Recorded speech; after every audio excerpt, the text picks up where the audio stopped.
We here for the latest, south side or the north side, not tuned to the greatest. Home team for the home teams, both sides got our own rings, on the mound or the long ball, but we don't put the wrong strings, yeah. It's that time of the year now, Wrigley or guarantees for the whole league that we here now. New show with a new mood, discussions and interviews, trade rumors that might be. This is Pinwheels and Knife. What's going on, everybody? Although, let me know when. Damn, Fizz, I just saw that video you were talking about Kyle Crick getting silly with it. We good, Aldo? Yep. Oh, Mitchell, new guy. You got to retweet it from your Twitter account. Oh, yeah, I got you. Hold up. That's why we take the first couple seconds here to do the retweets and all that fun stuff. And Josh Lopez still my riveting thunder. confident. Mm-hmm. Josh, don't worry. I have a plan for the Sox. No, I'm addressing that right off the bat because I love the fact that people can, if you're going to watch this on YouTube, like around 8 when we're supposed to go live, if we're not live yet, you can Like in the green room. You can like pre-do your questions. I don't know how I'm going to word that, but all right, you guys ready? Let's do it. All right, in 3, oh Jesus, Fitz, 2, 1. What's going on, everybody? It is Thursday, June 2nd, and you have found the Pinwheels and Ivy podcast. I am your host, Matt Swaski, aka Father Zoe, aka Not Giving Up Zoe. Not giving up. I have to keep saying it to myself over and over, so I don't do it. And with me, as always, is Mr. Aldo Soto. Well, in case you do give up, the great Nope. thing about Jose Abreu Nope. getting hot is that you can get a solid prospect when you trade him in July. He literally just hit a base hit as you said that. He's getting hot. Yeah, that's right. The trade value is going up. You guys can fill up your farm system finally. Although I already want to fight you over the garbage you're trying to give me from the Cubs. Don't go down the Jose Abreu road. I'm just trying to give you a good hitter. Not tonight, bud. Just don't. And I also want to pre-warn everybody. Fids warned all of us, so I'm going to warn everybody else. Fids drank some like nitro, like caffeine, like crazy Red Bull on steroids drink. Like the band Four Loko. Yeah, exactly. He basically shotgunned a band Four Loko. So the good Reverend K Fids, what's up? Hey, it was more of a nitro coffee with a little meth. Just to zoom in on you.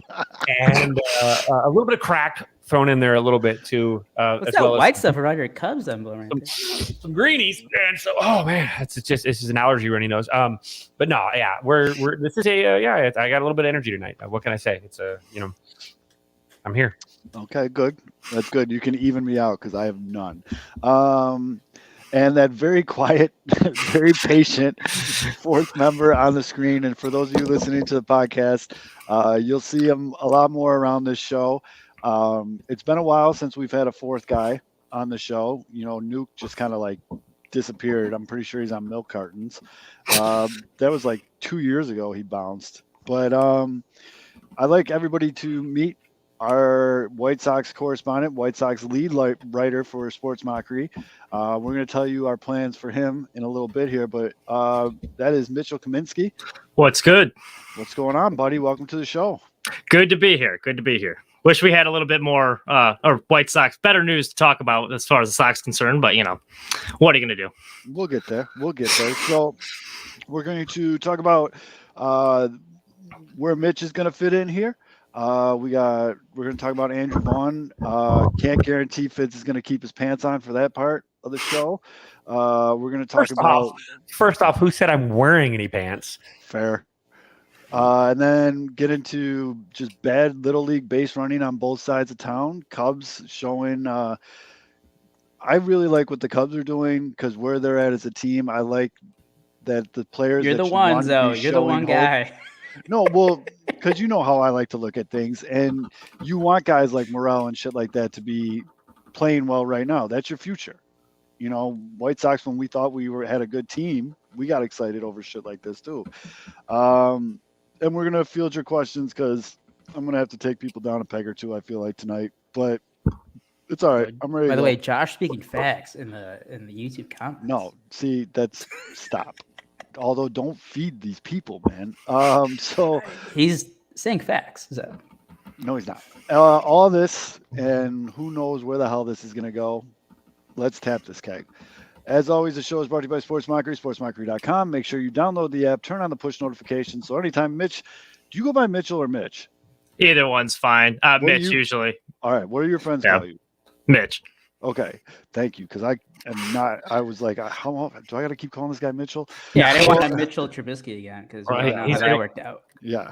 He's already got me beat. He says his friends call him, and you could just end the sentence right there. So that's good. Oh, I'll be right back, bud. But so turn on the push notifications. Any breaking White Sox news, Cubs news, Mitch, although they're all over it, you'll get the news before anybody else.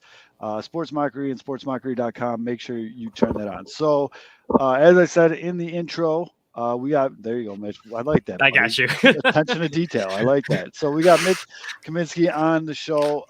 So Mitch has recently taken over the lead writer spot at SM for the White Sox. So all you people that bitch, oh, you guys don't write about the White Sox enough, that all goes to Mitch now. So Mitch, real quick, like in a 2-minute whatever, just tell people a little bit about yourself, where you come from, how you got here. Go for it, bud. Yeah, so I've been a lifelong White Sox diehard. I went to Bradley University. I recently graduated 2 weeks ago or so with a sports communication and journalism major. So I started with Sports Mockery around, I think, September of 2020. So yeah, maybe you've seen a couple articles pop up from here and there, but yeah, just been grinding on that, and that's not much. Yeah. Fair enough. Not much. Fair enough. Don't worry, folks. We'll break him in. He's like, he's Will- new. We'll get him Turn-ons, going. turn-ons are long Will it- walks in the parks and fuzzy toilet seats. Turn-offs are I got nothing. Yep. So I was just trying to push you into it a little bit. Yeah. So I want to start right away because we love the comment section. Mitch, I don't know if you know how to see the comments. It's in the top right corner. You hit comments. Yeah, I got him. Okay. So the first one, before we even went on, Josh Lopez, appreciate you, buddy, on YouTube, which please, everybody subscribe. White Sox need to be sellers. Sorry, bud. That gets a big, although do the button thing. I agree with it. Oh, God damn it. The White Sox do not need all it. right. So Say here, it again. I will start. The White Sox do not need to be sellers. Okay, because this team has been built to win this year. I don't see it any other way. It's just not clicking right now on June 1st, June 2nd, whatever day you're listening to this. But there is signs of life. And I don't think they're going to be sellers. In fact, I actually think it's going to go the other way. And they're going to be in the mindset of they're missing a piece or two. And they're going to try to be a buyer, even though they have no farm to buy with. That's the other thing. They That's have what I was nothing going to to ask. sell. Mitch. Yeah, they're all hitting 210, so Yeah. there really isn't much to sell. No. I don't know. Mitch, what do you do? Who are you trading for? We've been having this conversation for the past 2 weeks. The White Sox have no farm system, but you need at least one more bat. So who do you even get?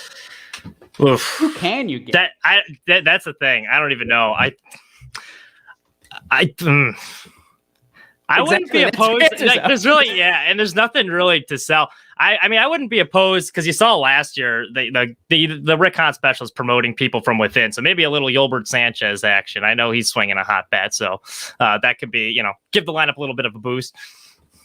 Yeah, no, that's see, you're already a pro, Mitch, because that's the safest answer you could possibly say on this show. Because now you won't get torched in the comments. Because yes, everybody loves Yolbert Sanchez because the most popular players in Chicago are the backup quarterback, the backup goalie, and whatever prospect has buzz around them on both sides of town. Everybody loves that's who everybody loves those guys until they get here. I think Yolbert Sanchez definitely deserves a shot. I'm actually kind of surprised with the Tim Anderson news that he is still not here yet. Maybe they're waiting until they get back in America. But no, I think hopefully that could be it. We're seeing life from Jose Abreu, which is really funny because of 50 million people on Twitter said he was done. Trade so chip, that's shut the fuck up. They're not trading Jose Abreu. So this is the other thing, Mitch. All those going to try to pawn off bad Cubs players on us. That's not true. No, Look at the no, numbers. they're not bad. Mm-hmm. No, it's fair. Yeah. See, this is I'm gonna telling you happen guys, a lot. what do you get, Mitch? What do you guys need? You know it. You need a left-handed outfielder who can hit right-handed pitching. Rafael Cubs- Ortega. Don't Nah, fall for I was going to it. say, do the Cubs have any of those? Yeah, don't fall for that. Don't fall for it. He's trying to Now bait you that in. mention it, I'd like to show you this property Yeah. here on my left. So, A wall. Never mind. all right. I just wanted to address that question. But the first things first, the big news though on the field stuff is the Tim Anderson injury. White Sox and the Cubs split Saturday, Sunday. If you watch that game Sunday, bless you, because that was just horrific baseball. The second half, actually, it was almost entertaining. It was so bad, but Still bad though. it was very bad. It was very bad baseball. But Tim Anderson playing the ball to his left, made the play, went down, and did like a Michael Jackson right away. Just went right for the groin. Full shimmy. Got helped off the field, and a guy like TA's got as the meme going around Twitter this season. He's got like 99 grade dog in him. Like that's TA to a point. Like he won't. He has to be hurt to be doing that shit. And White Sox fans collectively held their breath for what seemed like 5 years, but it was 2 days waiting for any kind of news. Way to, pause for dramatic effect there. And the news that came out was 10-day DL. Now, people brought up that Garrett Crochet was put on the 10-day DL when he first, but they told us right away he was getting Tommy John. This is just how things go. But TA goes on a 10-day DL. Tony La Russa said that depending on how quick he heals, he's thinking 2-3 weeks. There's no question about it. Over the last X amount of seasons, the saying goes, this team goes, this TA goes. And he's been unreal so far this year. Best hitting shortstop in baseball. The errors. He had a bad start of the season. The defense started turning around after he got hurt. Groin injuries suck. Groin injuries are nagging. But if he comes back in 2-3 weeks, and this lines up with Eloy coming back if he doesn't kill himself first, and Lance Lynn possibly coming back, that's a huge if. That's one of the main reasons why I say I'm not giving up on this team. But it almost feels like reinforcements are coming. And Fids is someone that you love to say that TA is the one that stirs the straw that stirs the drink. Yep. I mean, 2-3 weeks without TA, how big of that is a hit in the locker room not having a guy like that? Here's the thing too, you're going to probably see though, when guys like him, when straws that stir the drink, when those guys that are like the pot mixers in a clubhouse, they go down, there is an early jump for the rest of the team to usually at least to pick up the slack. They usually come out pretty hot. I mean, you've seen a lot of teams rally around a missing superstar and at least hold the line long enough for them to get back healthy. And a lot of times you see them come out really hot out of the gate. And sometimes it plateaus out after, maybe the energy wears off as far as like, let's do this for Tim. But I mean, there's no excuse for this team not to like rally around. Hey, look, Tim has carried us. He's out for a second. Let's carry it for Tim until he gets back. And these soft tissue injuries keep coming up. You got Luis Roberts now back. So, you're sacrificing one to get the other. And so now I think you can maybe, if there is a pulse in that locker room, I don't know how they can't rally around something like this. Like it's hard to believe unless they're, dead in the water, they're going to find a way to use this as some sort of locker room bulletin board kind of thing and follow that kind of momentum. I'm with you. And then Mitch, though, to your earlier point, you brought up Yolbert Sanchez, and when TA went down, immediately a lot of people thought, is this the time? Is this Yolbert's call up, with the vacancy there? Do you think 2-3 weeks of TA on the shelf is enough for them to call up Yolbert? Probably not, knowing how conservative they usually are. I actually see this as a huge opportunity for Danny Mendick, though, because he's a guy that's bounced up and down from AAA a lot. And he's like 14 times, I think, since last year. So I think he's a scrappy player that knows, like, hey, he's getting his shot. I think it's a kick in the pants for him. And if you look at his last 2 games, he's actually hitting pretty well. He had 2 hits last night. And I know the base running blunder and everything, but he had 2 hits, 2 RBIs. He's a pretty good defender. Out of all, like, he has not made an error at shortstop yet in his MLB career. So, maybe it's a little extra motivation for him because he knows he doesn't get many chances. So let's see if he can grab the bull by the horn, so to speak, and take advantage. He's looked good early on. And, obviously Danny Mendick on a contending team, not ideal, but, for 2 weeks, I think you can weather the storm with him, especially if it wakes up the rest of the lineup, because Tim Anderson is really doing all the heavy lifting. So I think now it's kind of a kick in the pants, like, hey, 214 or whatever everyone's batting, like, this isn't good enough. Like, gotta pick up some slack here.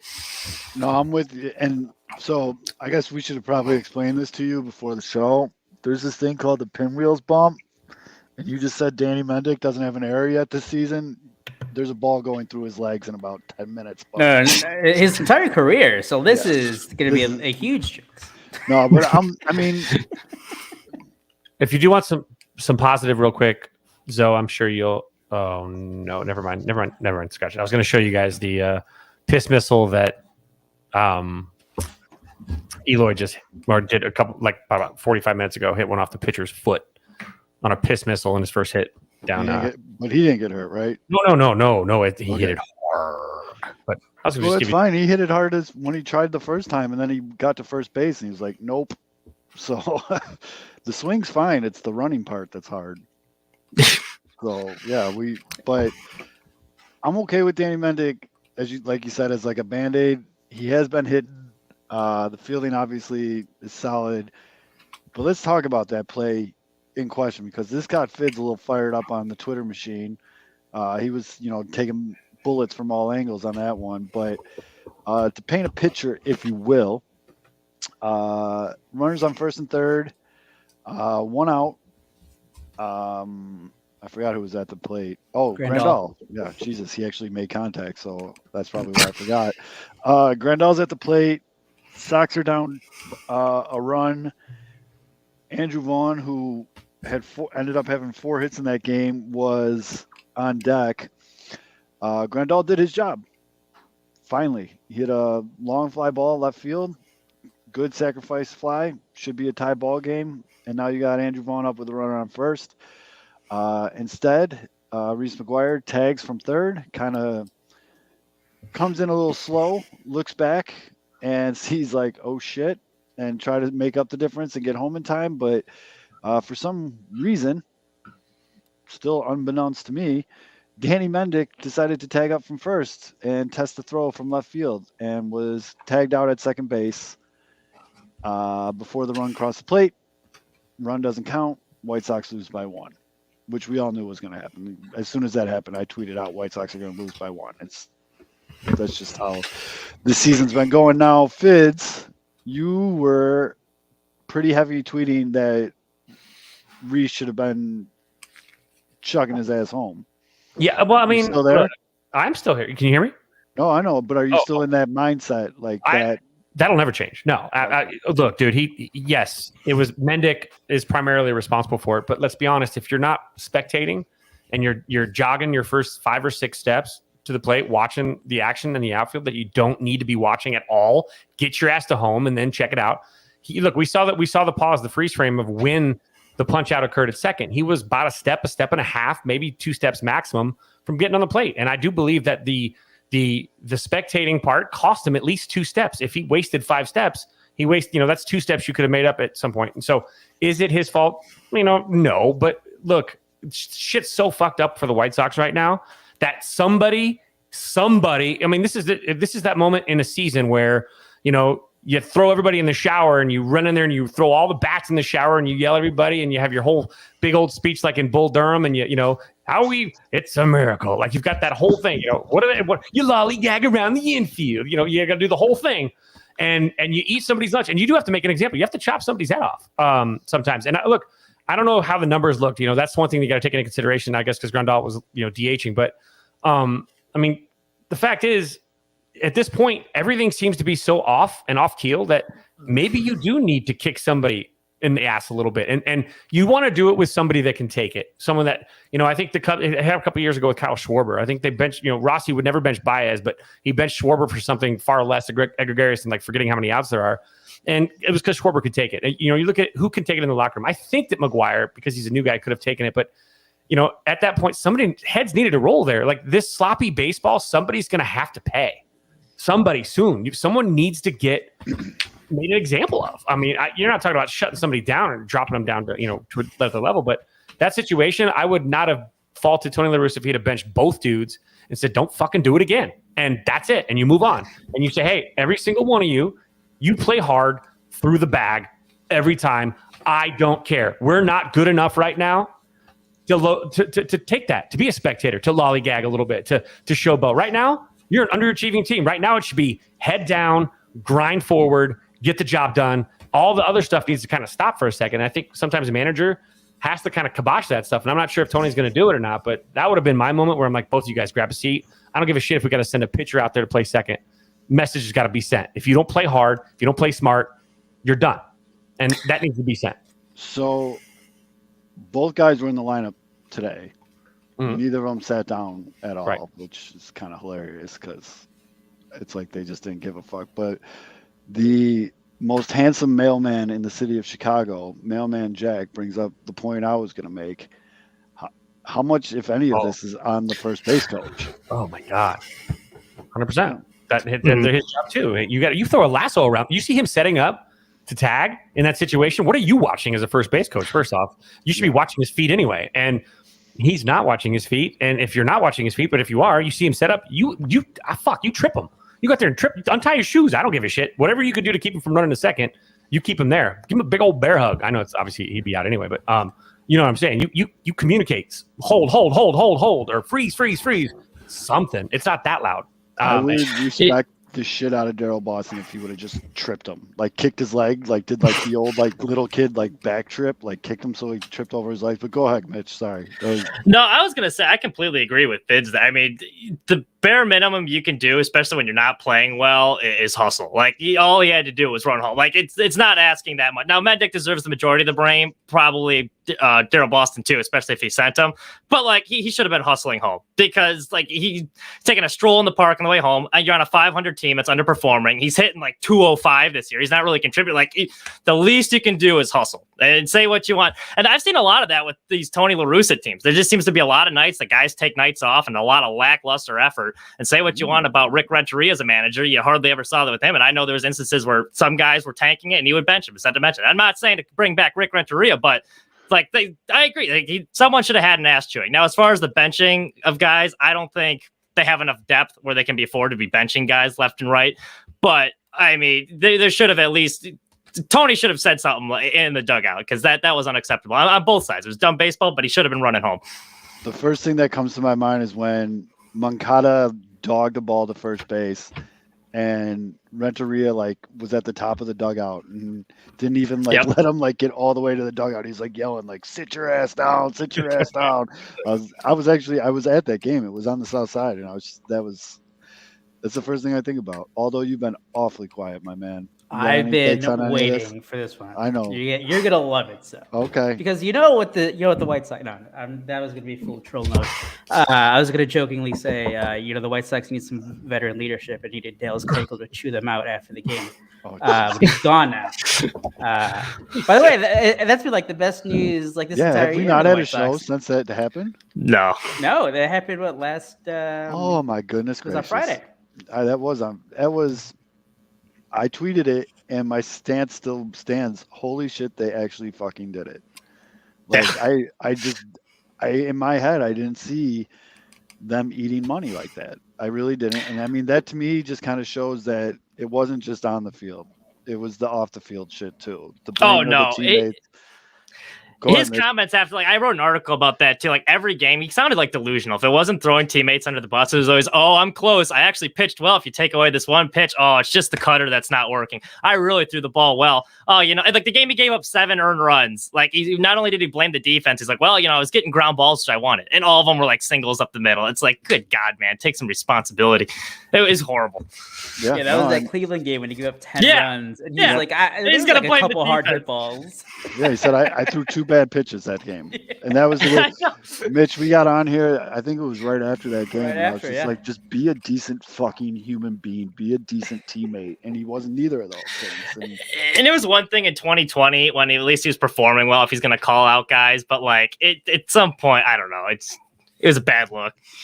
The Twins lost again to the Tigers. It'd be really sweet if the White Sox can pick up. If the White Sox didn't fuck up, I guess, this is hindsight completely, but the White Sox could easily be a game, 2 games back right now in Minnesota. Minnesota has not been winning lately. The White Sox should be running away with this division. I know. The AL Central is awful. I know, but I'm just saying. Well, speaking about that, and like we talked about the Twins' hard schedule in the second half, and then the Sox, much easier schedule after the All-Star break.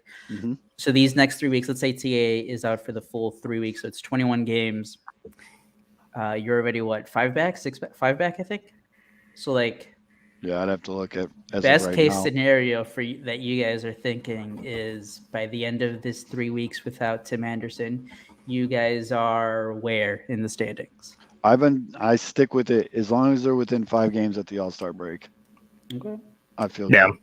I feel real good. I mean, I know we talked about it on the show, but like if you looked at the gauntlet of a second half schedule the Twins have, it's pretty gnarly. I mean, granted, the White Sox are in Toronto now and go to Tampa Bay. Like, it's not, the White Sox aren't exactly got layups until the All-Star break, but if they can stay within 5 games of Minnesota, which the bats still are, and we're going to get to the Cubs in just a minute, but one of the other big reasons why I'm not giving up on this team, and I retweeted it, I forgot who said it now, but right before the show, the White Sox pitching has carried them for 2 months. Yep. Absolutely carried them to keep their head above water at the 500 level.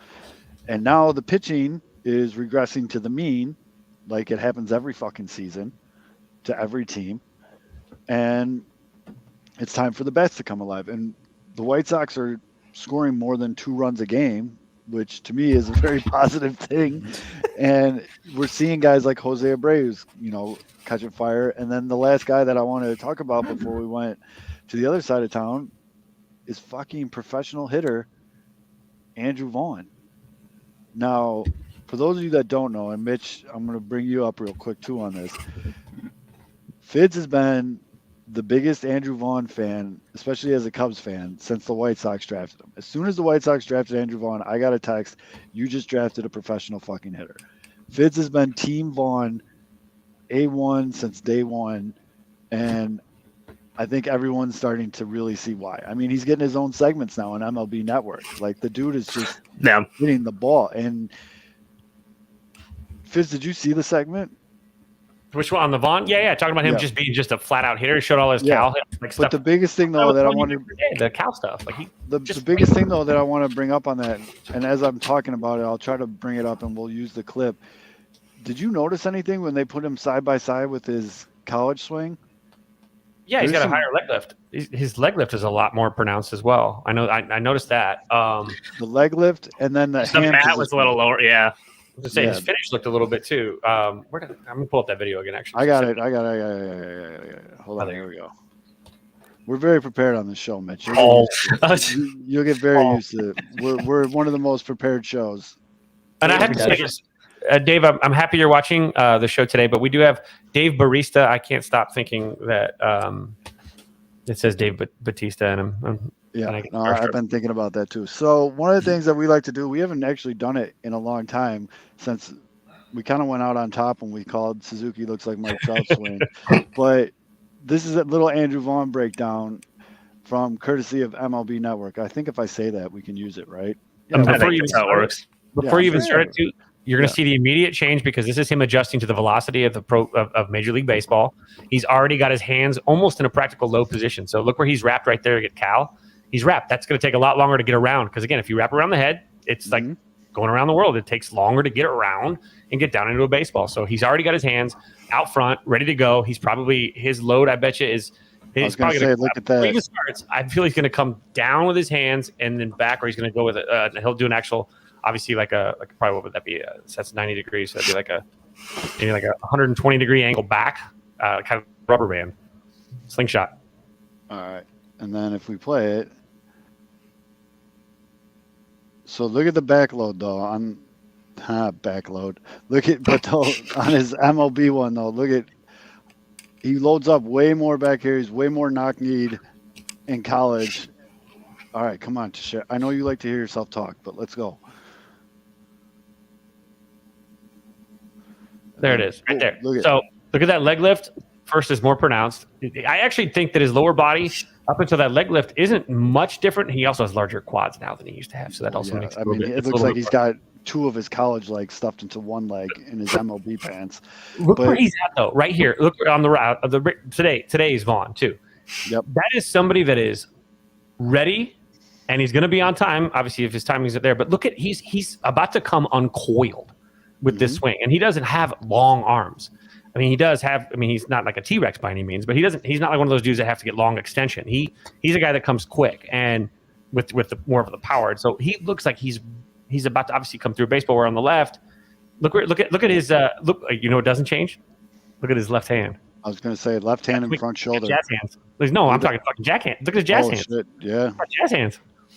He's got front shoulder too, though. Look at that. Square. Yep. Boom, boom. And also check out my guy in the M&M coat over here with a nice lady up here. I wish I could draw. If you could draw a red line from the top of the screen straight down right in front of his left butt cheek, you could see. Look at how nothing moves. Look at his head. There's no movement with his head no matter what goes on with his lower body. Watch his head. Nothing goes up and down, which obviously helps him see the baseball. It's harder to track when your head's bouncing, so's the ball. But look at his damn leg kick right here compared to right here, dude. Now, you want to talk about adjusting to the speed of the MLB game. Like, but look at his bat wrap, too. Yep. And then he got to a spot, but that's actually the same. That's very similar. He's got that left arm extended. But man, it's violent. It's controlled violence, and it's beautiful. Great to see that quality hitter hitting ninth. Look, you could drive a stake from his left shoulder.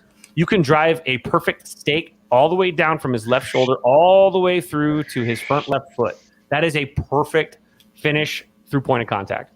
Yep. So that's your Andrew Vaughn breakdown swing from the collegiate levels to the major league levels. And that's why you need to be watching us live on Wednesday night so you could actually see what we're talking about. Although we should probably put a message before we do that. So who's Vaughn comp, Kevin?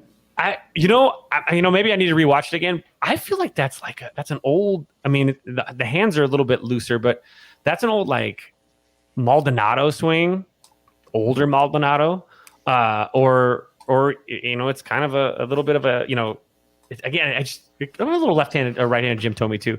I don't know. That feels like just the big. Tomey didn't have that leg kick though. The Galarraga kind of swing with a little bit high leg kick, but just power. But he's just so small that it doesn't. Mm-hmm. Tomey didn't have that leg kick though. Very similar in the face. Yeah, very very vanilla white plain dude. Andrew Vaughn looks like he played like a 1913 farmer in a movie or something.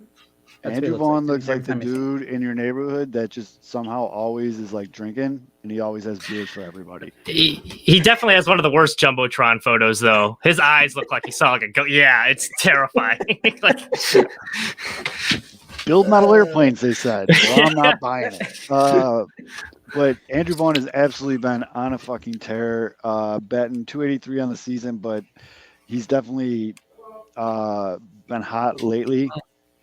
He's literally up to bat as we're talking about him on Wednesday night. He's got a 3-0 count with the runners on first and second with 2 outs. So do you think he hits a home run? No. You know who's going to hit a home run? Reese McGuire. I don't think so. I'm going to talk it into existence. I think Reese McGuire has better odds to get arrested for public masturbation than to hit a home run right now. He's gonna whip the head out and jerk one to left here. I'm calling it. There it is. Welcome to the team. I'll say this. I just pulled up Kenny Maldonado. Maldonado was way too open for that. So now that would be a bad. We'll find out. That's your homework for the week, Fids. Yeah, I'm trying to find. I feel like there's it's Raul Mondesi maybe. I'm just who had that. It was just maybe it was Vlad Guerrero What Sr. about But Jeff he just had a loose upper body, a little looser upstairs. So Bagwell got too low. I was just No, thinking not more of the Bagwell. leg kick with like the heavy. Yeah, I'm trying not to keep saying load because I keep wanting to laugh every time I say it. But when you say Load and McGuire in the same sentence, you're just asking Yeah. for a sticky All right, situation. so live bet Abreu grand slam. live, if that happens, I'll be very happy, man. Because Vaughn took the walk because he's smart. And yeah. So without Tim Anderson, who do you guys want leading off? Because we I- all saw Yasmani Grandal and how that. Oh yeah. Pretty okay with AJ Pollock.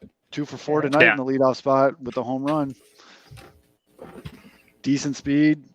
He's been hitting really well. I think, Mitch, you said it in the chat. It was almost like, or someone said it in the chat, it's almost like Tony La Russa was like, "You're hitting too good. We're going to give you a day off."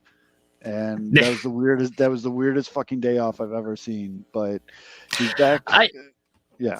I swear, you see all these jokes too on Twitter, like, "Oh, Tony La Russa's drunk making the lineup." I've woken up from a drunk or stupor before, and I know not to put Leary batting third or Andrew Vaughn batting ninth. I think we're making too many excuses for him. I think just too old at this point. I mean, I think I'd have to be like on a meth bender to have Yasmani Grandal as my leadoff hitter. I just thought I did not get that at all. Like beginning of the year, I don't know, especially the way he's hitting right now. Because if he was racing a pregnant woman, he'd probably come in third. Like he's slow and he's not getting on base.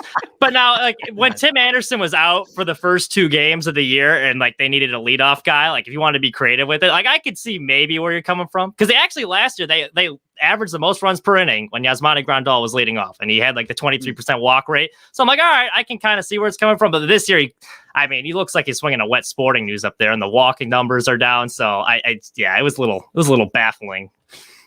Interesting though. And then Fitz, I guess I actually wanted to ask you this. Do you, as a coach and everything, do you think they put Grandal on the leadoff just to like kind of get him out of his funk? I think they were. I think Tony was just trying to, shake things up a little bit.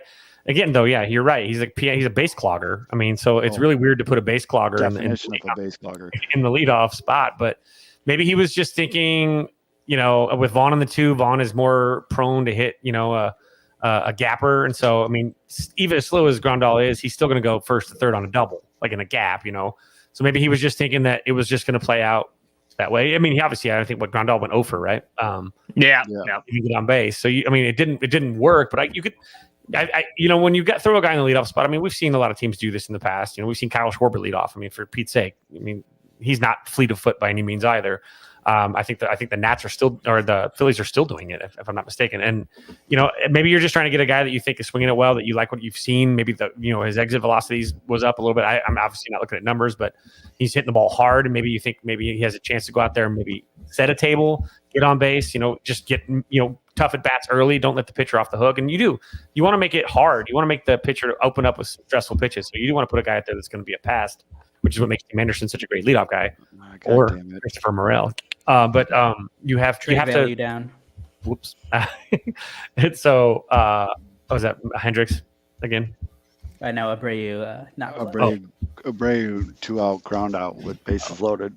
I was thinking, but yeah, I mean, I think it makes sense. It doesn't make sense when it comes to the speed stuff. But I think he was just assuming, and Vaughn did have a day, did he not? So yeah. If Yaz had done his job, I mean, Vaughn could have probably driven in a ton. Yeah, I mean, he could have driven a few if he, but it is what it is. I mean, you're trying to push. We've talked about this. You're trying to push buttons, and really with Tim out, you want someone that's going to, he has in the past shown the ability to be a very tough out and take walks, and guys that can move the line. So I mean, you want that guy to kind of, I guess I can understand it. This is more what I was talking about. Like Joe Madden used to put struggling players at the leadoff to get them going. Yeah, just trying to push buttons. You're trying to push buttons. I think this is where like the depth thing, because like there wasn't there a thing about Pollock being a little sick, and then the only thing I didn't get from at least Monday's game was or Tuesday's game. If you had Luis Robert back, like why didn't you just play him? But I mean, that was the only thing. Like if Pollock wasn't available, then all right, that sucks. But I think that was just I have really no good options. This guy can kind of walk, maybe. Here's the thing, though. It's weird. It's weird because people are like, why didn't he play Robert? That tells me that Robert wasn't available. Like, you're not going to not play one of your best players Why was he in that reinstated game then? if they're not like ready to go. So like I don't know. I feel like same with people are upset about Pollock, but then we find out he was sick. I mean, was Luis Robert still kind of iffy with his body? I gotta imagine he was, and it's kind of like the curious case of Yohan Moncada right now. Yohan Moncada's just hurt, but I mean, I can't really give Tony LaRusso the benefit of the doubt right now because this is the same dude who sits Tim Anderson on doubleheaders. So even today, I mean, Robert's only DHing, so there obviously maybe a cardio issue, or maybe he's just kind of. did he have any rehab games? Mm-mm. No. Oh no, it was just that he was just on the COVID list, right? Yeah. He might be feeling just a little bit. Maybe how long it took Moncada, to bounce back. I mean, he's not bouncing back again, but a fucking season. yeah. So Mitch, I mean, that's where do you stand? This is also the other hot take on White Sox, all social media. So what's your take on which side of the fence are you on for Yohan Moncada?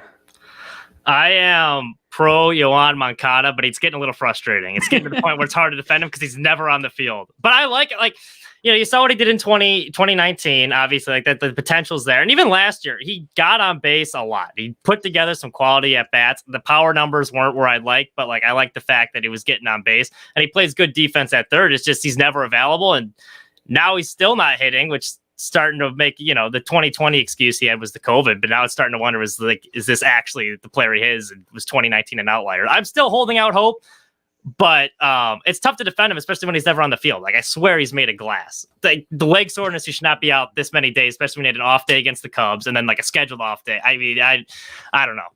I'm giving him to pass the All-Star break.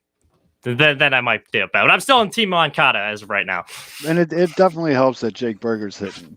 Yeah, I mean, that kind of gives him a little bit.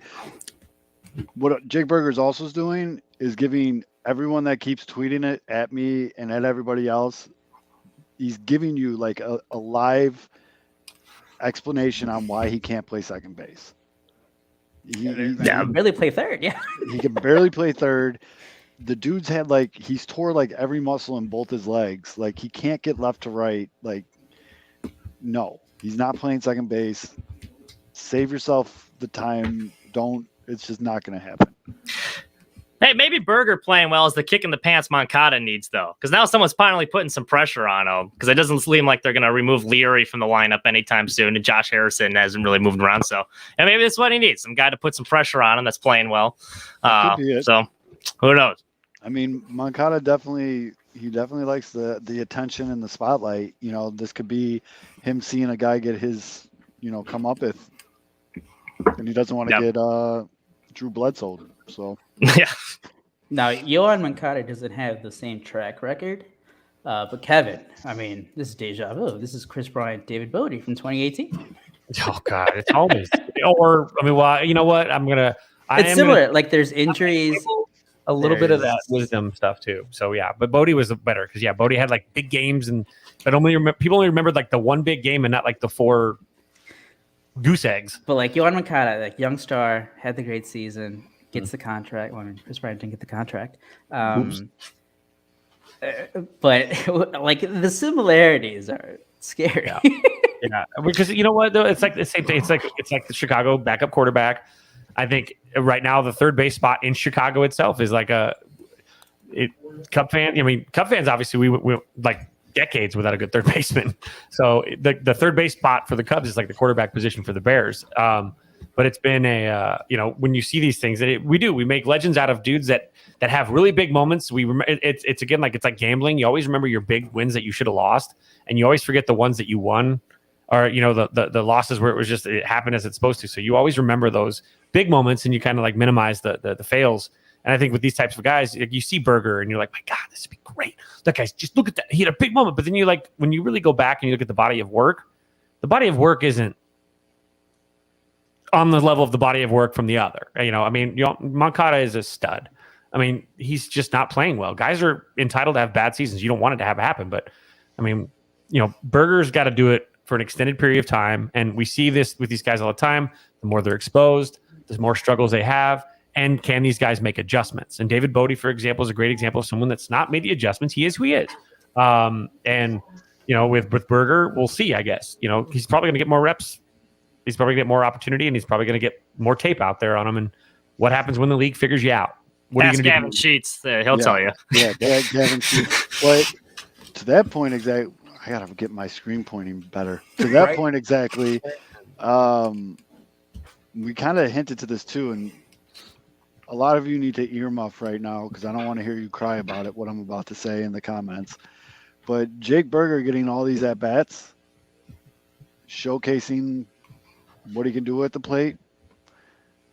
I know it's not going to be valuable, but they need someone to trade. They need someone to trade. That's you know why he's getting at bats. So because you guys have no one else healthy. Because there's no one That's else. Why. I know. There's I know.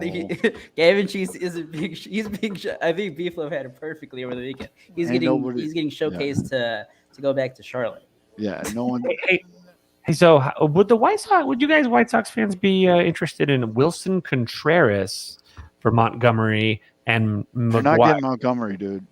The White Sox farm system is absolute dog shit, like in a bag, lit on fire. And we're not going to trade one of the 4 guys that is actually decent in our fucking farm system. Montgomery McGuire. You can give us the masturbatory champ, and then the bomb hitter, and then you can have Wilson Contreras. A guy with good hands. Yeah, he can play all over the place. Montgomery's, dude. You see I feel like every night I get on Twitter, there's a Montgomery highlight.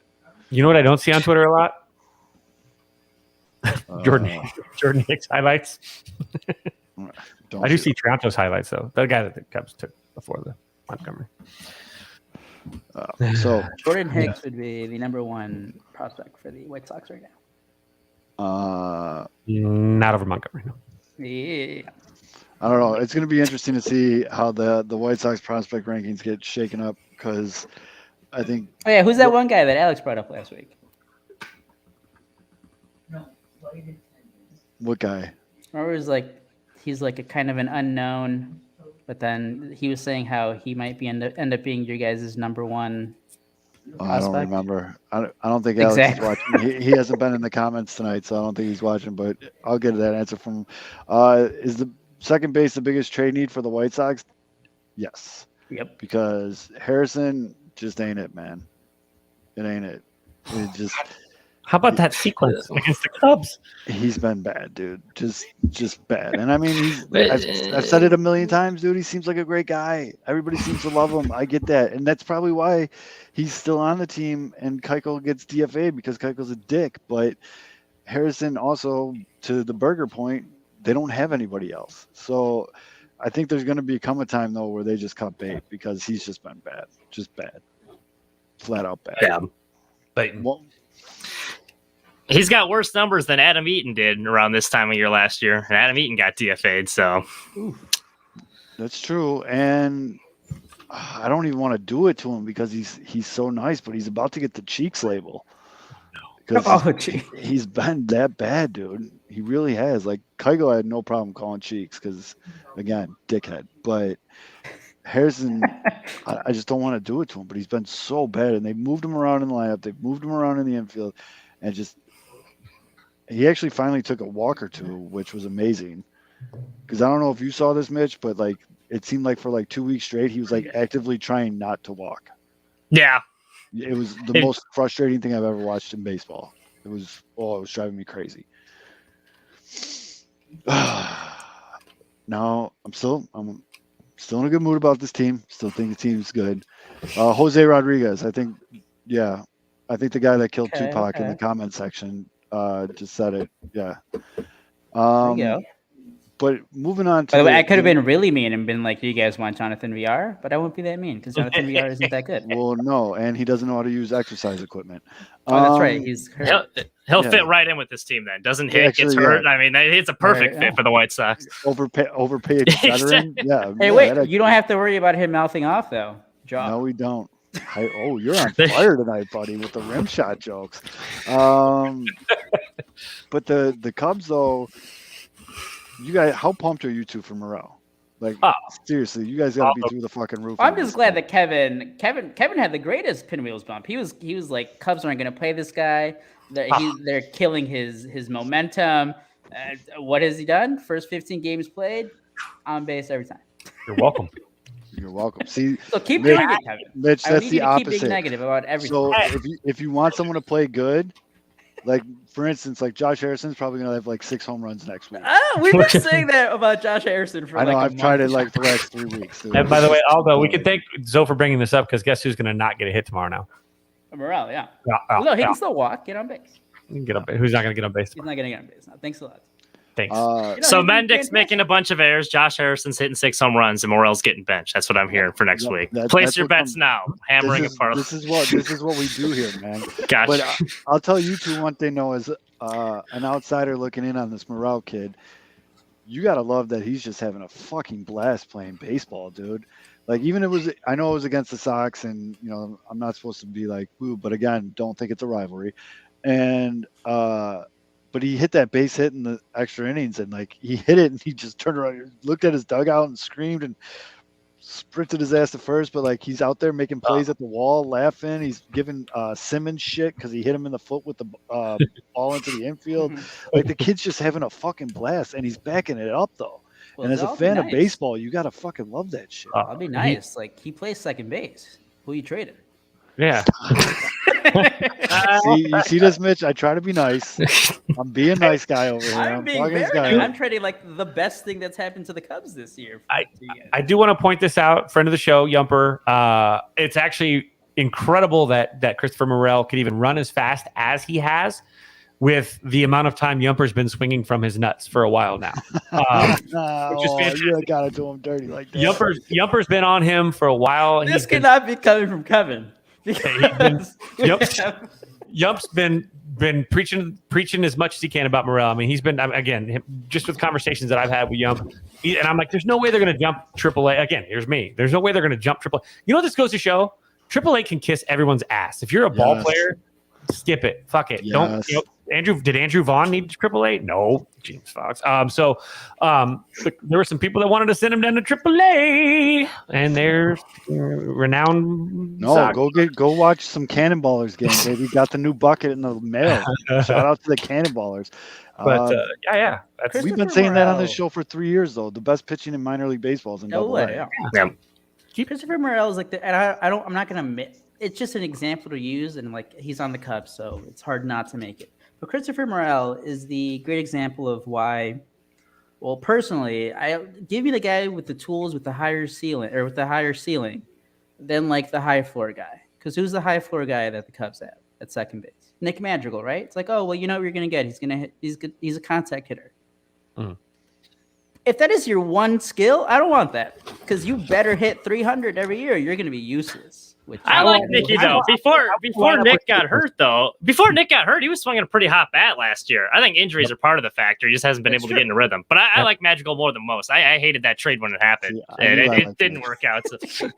That's true. That's the thing. And I'm still in the wait. I'm not even completely against Nick Madrigal. Like, I'm still in the wait and see mode for Nick Madrigal, because he hit like 350 in 2020. Amazing, love it. No, but when you just have a guy who rocket arm, great speed, can hit with power, can just hit the ball, and all of a sudden now he can walk too. Again, it's only 2 weeks. This isn't gonna last. I'm not. Christopher Morel is gonna win NL Rookie of the Year this year or anything. But it's just like the tools guy. Give me the tools guy, which Christopher Morel is. I'm gonna disagree with great defense in multiple positions too. Real quick, I'm going to disagree with Dave in the chat. Dave was mentioning how major college baseball is equal to AA.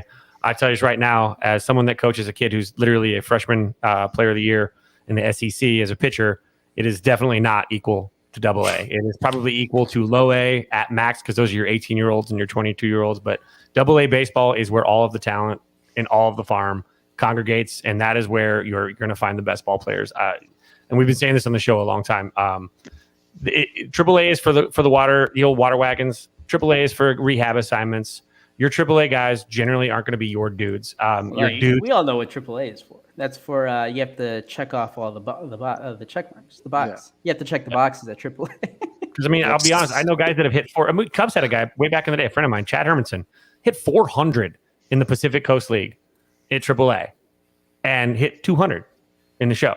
But you got a guy that hit 270 at AA, pops up and skips the trips and goes up immediately into the show, and he hits 290. Like, it's just a matter of the talent is what you're looking at. And guys like Christopher Morel have so much ability that when it clicks, it clicks. And again, he's good. And I know Aldo, we always have to, we always have to take it down a tad with the excitement because it's easy to come out of our shorts and get super excited. But the league is going to find out what he does well and what he doesn't do well sooner or later.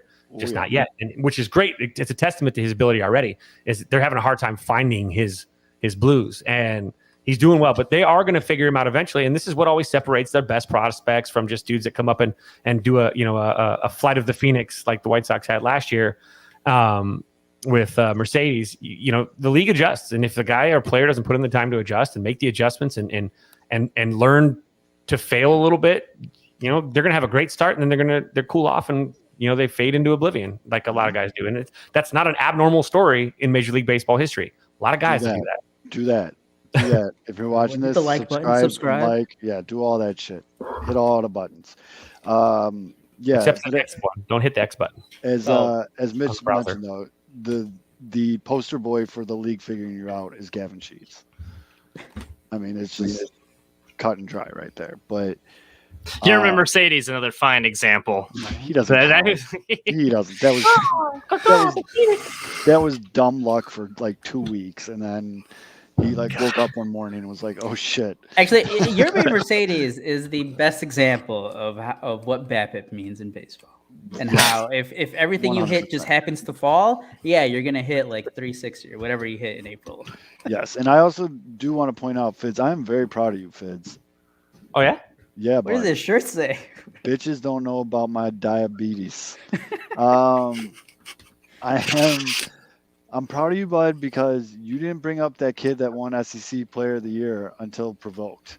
I thought for sure you were going to name drop the shit out of that after it happened. But why don't you go ahead? You can go ahead, coach. Go ahead, brag on your player a little bit. Well, I mean, he's still got another couple years before he's actually draft eligible, so he's still only a freshman. But yeah, he's hitting 99 now for Texas A&M, who has been one of the darlings of college baseball this season. I think they're a host. They were a host, I believe. They're a host for one of the regionals, I believe, or super regionals or whatever. But yeah, no, he's the guy that we talked about. Tanner McDougal, another one of our guys that the White Sox drafted this past year, the 5th round. Tanner's doing well, by the way. Tanner, I just was texting with him yesterday. Tanner's been throwing. Tanner still hasn't come on the show yet. No, Tanner.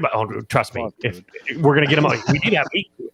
I asked. He asked when. He's like, when am I coming on your podcast, Coach? So he'll be coming on. We'll have him on. I wanted to get him done with his.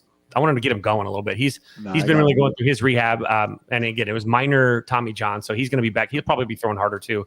I think he'll be throwing 97, 98 for the Sox. They're going to love him. His command and his mental makeup. He's going to be great. But the kid on our team that we all believed was going to actually go higher than Tanner, not as an offense to Tanner, just because Chris Cortez is also a freak show, is this kid named Chris Cortez. Chris signed with initially signed with Arizona, and then when Jay Johnson left Arizona to go take over at Texas A&M, and Nate Yeske, who was also a great pitching coach from a Vegas guy, actually, Nate Yeske went over to become the pitching coach at A&M. Chris changed his commitment and went to A&M, and so as a freshman this year, he's been slowly being used more, and now his last few outings, he was hitting 99. He's come in mid-game most of the time. He hasn't started, I don't think, any of the ball games. But he'll come in the 5th inning and he'll finish the ball game. And so he's learning how to stretch out. And he's touching 99 frequently. He's dirty and filthy. He's also a doofus, so it's great. I actually turned on one of their games the day after he pitched, and so they had the headphones on him. So they were the SEC Network guys were interviewing, and it was an entire meaningless 5-minute conversation about Pringles. So, that's that kid. He's the Pringles kid. Pringles kid, yeah. So he's great. He's a guy that when you look in the draft, and not this year and next year, but when he's draft eligible again after his junior year, you're going to see a guy that's going to be. I'm fairly confident by the time he's done with his development, he's going to be a 1st-round draft pick. I'm happy to say that he has it, and I haven't said that since you know who. So. Yep. Eloy went 1 for 4 in Charlotte tonight. Yolbert Sanchez 2 more hits. Just saying. I want to see him in the pros. But Fitz, you're building quite the MLB roster under your tutelage, bud. The Kevin coaching tree, or the player tree. Yeah, you got to do a player tree for you, bud. It'd be like. Would you need to include everyone from Vegas, no matter what, even if Kevin's if you've ever talked to someone. Like I said, they've never been in Nevada. Yeah. Good I game. said, Good game. Good game. yeah, I gave Bryce Harper a good game high five. Coach Mike Tree. Trout golfed where Kevin golfed one time, maybe. There you go. Right down the road. Coach Tree. It's all there. Right. Coach Tree. There you Coach go. Tree. Frank Thomas ate Frank Thomas Mother's Day and- breakfast right next to me at the next table when we had brunch that day. And Coach Tree. Coach Tree, got it. Coach Tree. You got to fill that out, Kevin. Be like, these are all the players that are associated with me. Huh? Like Frank Thomas, Mike Trout. You know what? Do you know Like, the credit? here's my question: can I claim like a guy, like say for example, a dude that every summer would come with us to our baseball tournament in Colorado, but he didn't play for our team other than that week and a half, whatever, that he joined us. So ringer. Yeah. So He's kind of a ringer with Ringer, Jordan. yeah, it's a His ringer. best friend played for us, and his high school team wasn't very good, and he wanted to go travel and play some. You know, we were pretty solid. So, and he's a kid. Like, can I claim that? I mean, Yes. yes. Who are you talking about? Who are you talking about? Who's Dante your ringer? Williams. Dante Williams from Arizona. He's a stud. He's a lefty, fast kid. He's a great kid. But you technically did coach him, right? Oh God. I mean, yeah. I mean, Coach Tree. he was before I got fired. He was transferring over to our school. So You got asked not to coach anymore. You didn't get fired. You got asked not to coach anymore. so excuse me. You're going to be a made man. Walk here in the basement. Yeah, you got DFA. Fired. Real greaseball shit. Yeah. 7 years. 7 years since that. Wow, that's been a long time. 7 years since I trained the Dolphin. 7 years. You're supposed to forgive after 7 years. So what did that? What was I going to say? Who else should I be getting excited about on the Cubs, though? Who else is tickling the old ball sack right now? I mean, Patrick Wisdom's playing fucking great right now. I looked at the numbers, though. You guys are not going to believe it. Patrick Wisdom right now, or heading into Wednesday's game, he's playing like a top 10 third baseman. Or at least he has the numbers of a top 10 third baseman. He's one of those guys, though. It drives me nuts. The numbers are so deceptive, though, because the numbers don't reflect the absences, but they do reflect positively on the clusters. You know, right now he's actually consistently playing. Seems at least for the last week, he's been pretty much every day, which is really good. But for a guy that generally will have 2 huge monster games and then disappear for 5, you know, that's a stat. That's a weird. He's a stat anomaly kind of thing when it comes to value, because is a guy that only shows up twice every 8 games very valuable? He might have monster games, but you're gonna, you know, when they have those monster games, you're gonna win those games. That's great, but that's like one out of 4. That's not a great. You know, I don't know. For me, that's why I get frustrated with Wisdom. I've always said, though, if the guy can play consistent baseball and do it consistently, he's fantastic. But again, I keep going back to there's a reason why he's a 30. You know, again, something he adjusted to. League might adjust now. Once the league adjusts, what's going to happen? So they had his number. He's fixed whatever was wrong. It seems right now at this point. I think he's been pretty good. Like the last 30 days, I think he has like a. I mean, it's not like out of this world. It's like an 805 OPS, which is still above. Like I think league average is like in 750s or something. And his May 15th, at May 15th, his month of May, he was hitting like 180, and he had his OPS was like 500. Joey Gallo. I mean, should be on the White Sox. That's your moves, though. Did I say that out loud? Because you know when you're gonna get Joey Gallo? So how old is Joey Gallo right now? We're gonna get Joey Gallo. In like 3-4 years, we'll get Joey Gallo. Do you know who they could have gotten instead of Joe Kelly this year for cheaper? Joe Mama? Oh, sorry. No, Jock Peterson. Hey, no. Yeah. You don't get to bring that up, so because I remember specifically, I think Yumper brought him up, and you're like, nah, I'm over it. You can't be like, Jock. You could have had Jock. Nah, you were like, you wanted Jock? You're like, fuck no. I wanted Jock for a while, and then I had to be over it because it didn't happen. And now Jock gets a fucking 96 overall card in MLB The Show, and he hits fucking righties to the moons. So I'm batting with him he can't play the field with the shit, but I just hit bombs with Jock, and it's just like a constant reminder that the shit got Jock. To bring up something from an earlier conversation about McGuire hustling home on the sac fly, I'm watching a video right now of the Savannah effing Bananas guy tagging from third and busting straight head down through the plate to score the game-winning run. Now they're also doing a weird dance. I think they have to dance. They're doing a dance like a banana. They dance a lot. They're great. They're Yeah, great. they If you know who fly. the Savannah Bananas are, you need to follow them on Twitter. It's like the Harlem Globetrotters of baseball, and it's absolutely freaking fantastic. I don't White wanna- Sox legend Jake Peavy was hurling for him a couple weeks ago. Wore the actual Golden Glove that he got. Did he? Yeah, he picked the inning wearing the Golden Glove that he won. How does Major League Baseball not like using that to help grow the game? How do you not? It's such I an feel like we're exciting seeing thing. a lot more of their highlights though on social media. Like great. they're being spotlight on ESPN. It's like, well, they do all the TikTok dances and shit. Even the umpire starts shaking his ass. Have you seen their TikTok? Yeah. Oh yeah, I follow that shit. That's just fantastic. hilarious. I mean, they have they could do a perfect marketing opportunity with them, like All-Star Weekend. You know who or should week, play for the- something? Yeah, You know who should be playing for the Savannah Bananas, right? Yolmer Sanchez. Almost on the same page. White Sox legends. Almost on- Wait, who did you say, Aldo? I said you're mean, and then Mitch said No, Yolmer. I know. I heard Mitch, but what I was gonna say was what you said, Aldo. Yeah. Jeremy Mercedes would be a legend on the Savannah. Bananas. Yeah, that's true. Wait, I was gonna tell you to tweet this, but I'm gonna steal the tweet. That this is how Reese McGuire should have ran to home plate against the Blue Jays. Oh, Oh, 2-run home run from someone. Sox losing. It was Vlad Jr. Oh, who served it up? that was my Bennett fantasy. Souza. Oh. No surprise there. All right. Well, so much for my feelings about them maybe coming back. Yeah, I don't think that's happening. This is a bittersweet one Twins because I lost love. to the Tigers again, didn't they? Yeah. These are all so many great opportunities. They're losing to the crap Tigers, and they can't make up the games. It's just that's frustrating. That's frustrating. The White Sox. I mean, the White Sox are just not. They're just a bad team. And they're facing better teams. And they're Wait, losing no. I disagree. They're not a bad team. They're a grossly underperforming team. Okay. To me, there's a difference. All right. To me, an underperforming team can get better. A All bad right. team That's true. just That's true. sucks. I mean, they can wake up tomorrow and all of a sudden some of these guys figure it out and they're the best team in the AL Central again.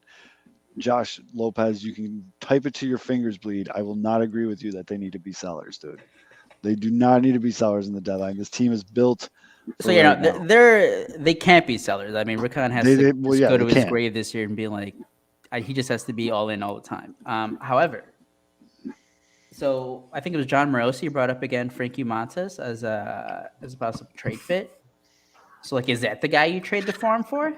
No, because their starting rotation hasn't been the problem. And I was all for him before the year adding him, but, like, the starting rotation is the problem. So why are you giving up assets for him?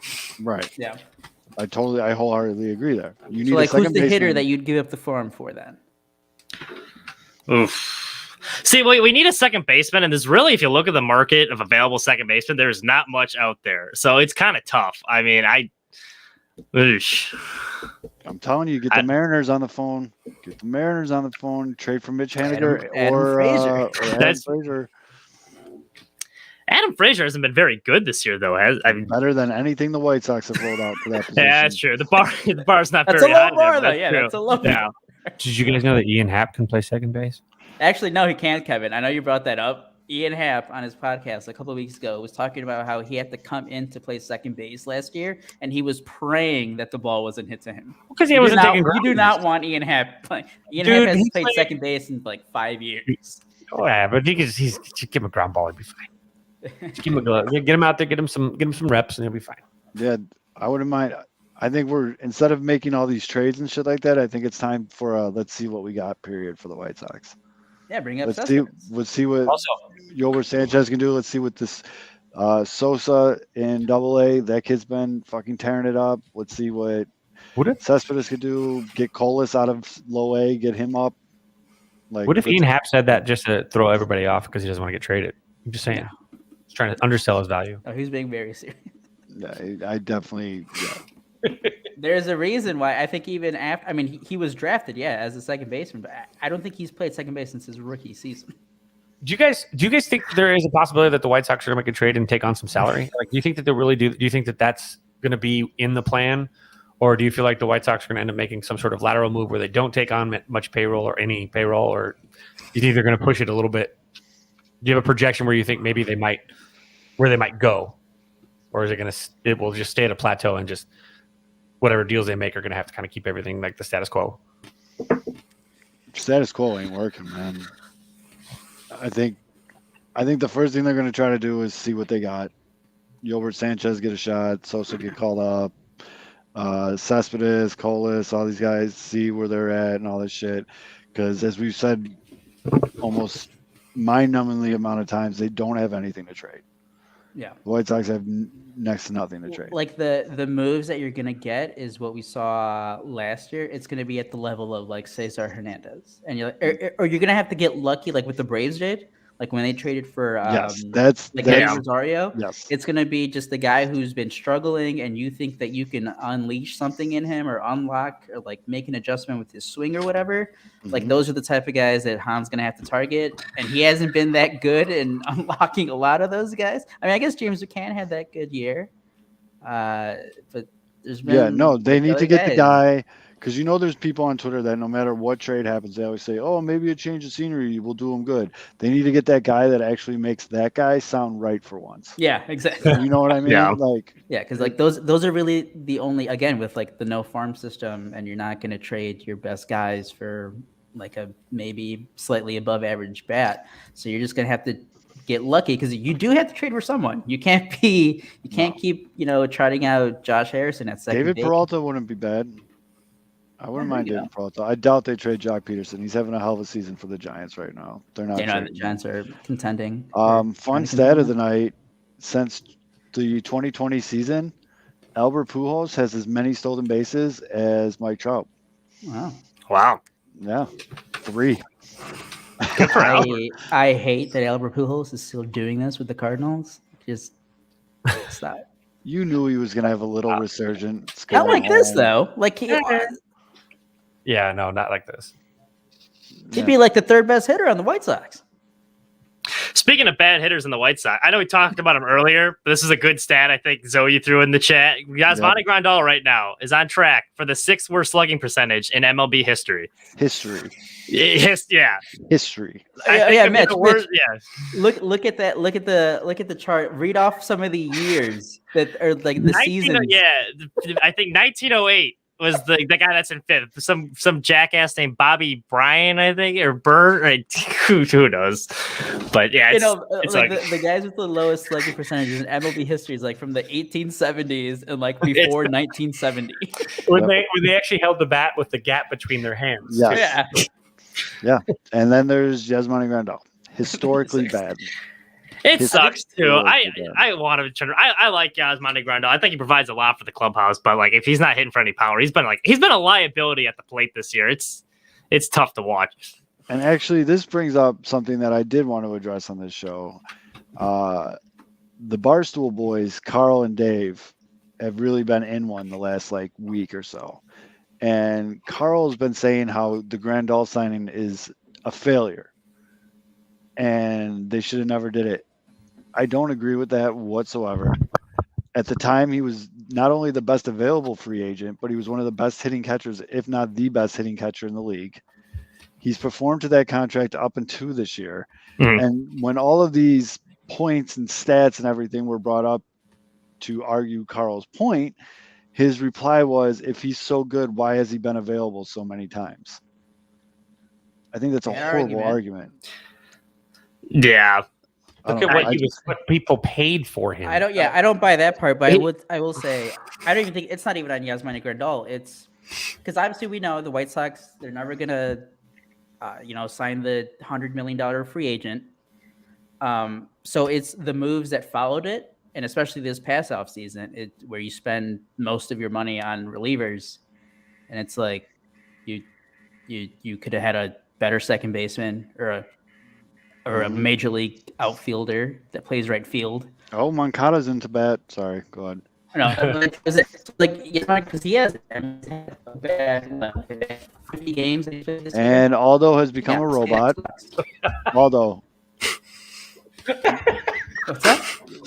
You froze and went all robot on us for I thought we were playing war games. Shall we play a game? Yep. It wasn't even your setup. It was your internet. It wasn't your microphone. No, it is my internet. But it's just it's the moves after Grandal, because Grandal was he's like, when he was signed top 3 hitting catcher, probably second behind Real Muto. Everybody loves him in the clubhouse. The framing, like best framer in the game. Mhm. You had to make that move. Like, why not? But I it's just love the moves after that. I don't. I mean, I understand he's having a bad season this year, historically bad season, but at the time, that was the right move to make.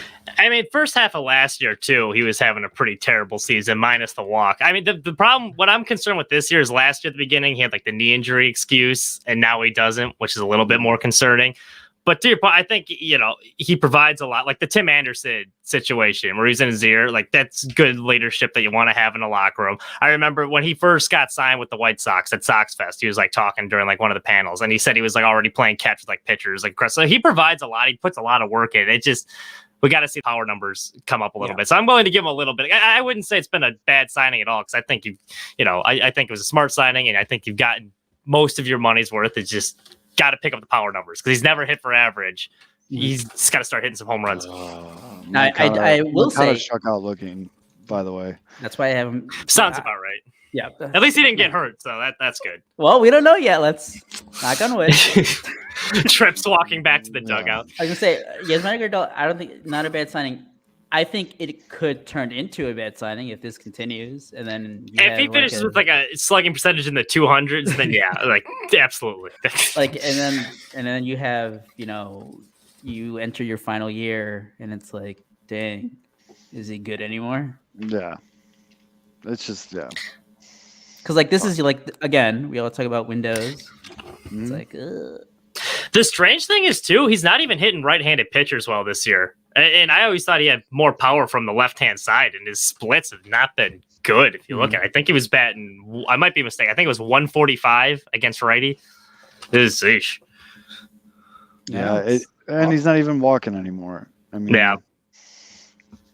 And the end, I couldn't name one other white catcher in the White Sox system besides, Jack Mehoff. Your main mistake. Backup.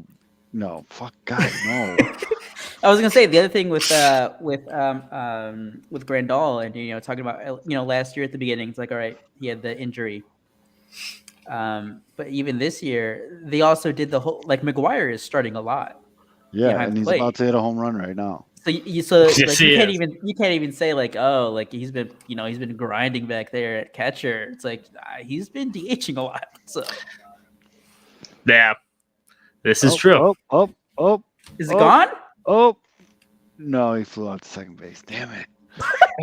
That's a home run in an elevator shaft, though. So maybe. Oh, actually, it was a ground ball. I'm watching it's not the actual game; it's the game cast. Because when I tried to, so I thought it was like a deep fly ball that you really. The little dotted line started going. I was like, yeah, keep going, little dotted line. $500. Now Gavin Sheets is pitching. Now they're gonna get back into it. Are they in the ninth? Yes, thankfully. 2 outs in the ninth. Sheets is in. No one on. No hope. It over. But you guys got anything else before I go huff glue? Oh, come on. It's a real bad week to stop sniffing glue. Yeah. Anything else? I mean, Aldo, what do you? I mean, right now we're Cubs are in the thick of this. This brutal stretch, really, where it's pretty much all the contenders except for the Orioles. Except for the Sox, yeah. How do you think they fared so far? I mean, obviously they've snaked one, and they might snake one tonight again from the Brewers in a really close, low-scoring game. They obviously split with the White Sox. Do you feel like will this delay anything when it comes to Jed and a potential fire sale? Oh no! I mean, we all knew they were entering the season and they were going to just trade every veteran they had, anyone on expiring contracts. Well, the annoying thing about the Cubs is that I think they're 5-13 in one-run games, or 5-14, something like that. So that's frustrating because you always play the game like, score a couple runs here, don't give up a couple runs there. The record is better. But if you're losing a lot of those games, and if you're in a lot of one-run games, that means you're just not a good team. Which they're not. I mean, you just can't put teams away, which they haven't. They score a lot. I think like they're first or second in Major League Baseball scoring in the first inning. But then they just kind of shut down after that. The bullpen was great like most of May. And then after that Cincinnati series and then the blown game on Sunday against the Sox, they're bullpen ERAs dropped down to like 7th in the NL when they're like top 3 in all of Major League Baseball for a while there. But they're going to trade. Again, it's so sad because Wilson Contreras just keeps hitting every ball, guys. It's like 100 miles per hour minimum exit velocity. 116 miles an hour. Yeah, on that thing was smoked. Yeah. 116. Real quick. Robinson Cano plays for the Padres. Does Go he? ahead. I didn't realize that. I think they just signed him, yeah. Oh, gotcha. But yeah, no. I thought to say what was the last good Han movie, but I'd be like Titanic. But that. There's your mercy. There's your mercy killing. And then the other frustrating part with the Cubs is they were, again, the chances of them being competitive at all, and like when I say competitive is like being around 500, would be, a lot of their pitching had to be healthy. And right now, I know the Sox. I mean, I don't have to tell the Sox fans about health. Cubs have like 10 pitchers injured. Like half of them are starting pitchers. Smiley, your boy. They started the season. Alzolay was out. Tommy John. Like all these guys are just getting injured. Apparently, Robinson Cano got DFA'd by the Padres. Oh, no, it's bad for the White Sox. How much do you want it? So they don't. No, not at all. Not in the least bit. Not one iota. He can give Grandal some steroids, boost those power numbers. There you go. There you go. I like Mitch. Mitch, I appreciate your positive outlook on these things. All right, here you go, guys. Door A, Robinson Cano for second base, left-handed bat, second base. Door B, outfielder, left-handed bat, veteran presence, Jason Hayward. Who are you taking? Is money involved? A or B? In No, there's only A or B. There's no C. Is there money involved? Yeah, you pay him the league minimum. Oh, league minimum? Well, yeah, because I'll take Hayward on the league minimum. I'll take Hayward on the league minimum. If those are my two options. Yeah. Cano's like a deflated balloon with eyeballs right now. Like, no, thank you. No, thank you. So everybody, again, that fourth voice you heard today, and if you're watching that, you're seeing, that's Mitch Kaminsky. Kaminsky. I gotta say it right for the Polish brethren. That's right. Yeah. Kaminsky, you got it right. Yeah. Yep. So you can find Mitch and his work on Sports Mockery. Again, he's covering all things White Sox for us. He's doing a hell of a job. He's going to be on the show every week now in one way or the other, either as the fourth member of the crew like he is tonight, or he's going to come on and do like a 15 to 20 minute segment talking about one of his featured articles from the week. So we're really happy to have Mitch on here. Mitch, let everybody know where they can find you on Twitter. Yeah, at Mitch Kaminsky 99. So most of the White Sox stuff is retweeted there, or just follow Sports Mockery too, and you'll get all the White Sox stuff. But if you want to follow me, at Mitch Kaminsky 99, I have some slow-witted observations about the White Sox on there as well. So, you can look forward to that. Mm-hmm. And that's Kaminski. He's another good ski. But yeah, thanks, Mitch. We appreciate you being here, and we're looking forward to having you for the rest of the season, bud. Yeah, for sure. It was fun. Hopefully we get some better White Sox baseball to talk about instead of base running blunders and some batting average. For those of you that are listening, that push notice that sound you just heard was Mitch's phone, as I just followed him on Twitter. As you all should too. I do appreciate that the dynamic has once again been evened out on this show, though. As we kept going, I was like, this is actually kind of nice having two Sox fans and two Cubs fans again. Well, now we have three Sox fans and one Cubs fan. What? You, Mitch, and Kevin. Oh, that's a deep burn. Well, actually, no. I'll take it back. 2.5. Kevin just likes baseball, although get off his nuts. I'm just busting balls. Actually, Mitch, you're gonna be the only Sox fan on next week. I will not be on the shoe. I will be in San Francisco. I'm trying to go see Carlos Rodon pitch while I'm there. Beautiful stadium, by the way. It lives up to the hype. That's one of my favorites. Everybody's been saying that. Bring a jacket. It gets cold. It is freezing there. You'd think California. I made that mistake too. California, I'll be fine. California in June is cold. No, San Francisco specifically. Yeah, by the bay there, you're going to want to bring a sweatshirt. Yeah. 100%. Don't make the mistake of wearing a T-shirt and shorts to a Giants game, or you'll be buying a blanket. Yeah. And I was there in August last year too, and it was still. Yep. Yeah. Are you gonna Maybe make a I'll- sign, Zoe? See it, we miss you, Southside. Carlos, come back. I'm gonna sit there with a boombox. I'll hold it over my head, just like, baby, come back. Like Jerry apologizes to Boris, we'll give you money. Yeah, well, let's not kid ourselves. If I really want that to happen, I'll go find Ashley Rodon in the crowd and be like, you got to come back. You got to bring him back. We need him to come back, please. But I don't want to open up a can of worms again, but like Mitch said, the pitching's not the problem right now. All right, I was gonna say the funniest thing would be like if by whatever miracle Rodon went back to the Sox, the first 20 tweets would be like, "Can he hit? Can Does he he hit? Can he hit? play second base? Can he play second base? Can he play second- Can he play can he right the field? outfield?" Yeah, can he play that? But all right, so for Mitch, Aldo, Fids, Amzo, we'll see y'all next. Well, they'll see you next week. We'll talk to you guys. Take care of each other.